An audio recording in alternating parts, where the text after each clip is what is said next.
process would start by getting to groups within corporate strategy or corporate planning, typically at an executive level. That's usually the starting point for me.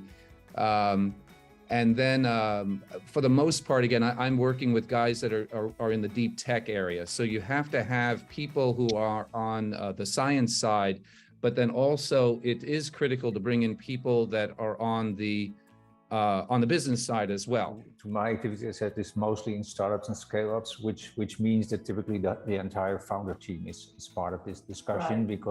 because I typically use it to sharpen their go-to-market strategy and to create basically the three horizons of their growth strategy. And for this, we need the entire founders team with all the capabilities, be it tech, be it business development, be it sales, be it the chief executive officer. All of those varieties need to play their role in the exercise.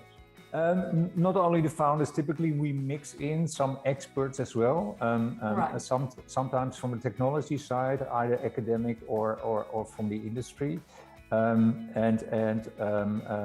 Could sometimes even be potential clients or existing clients. That's actually interesting. Where we bring them into the mix, as long as there is such a trusted relationship that people are comfortable to discuss the strategy of the company in such openness. Yeah. When companies are wondering about, are they doing the right thing? What might they be missing and so on? Anyway, it's nice to have, obviously the people will take the decisions and then the board overseeing this on all aspects, legal, economic, whatever people. So I always like to have them present at all stages, present. What I would add is that if I can find, but that's later on maybe for the discussion, but if I can find somebody who's like really opposed and says this is bullshit and consultants are idiots and so on, then I want this person on the team.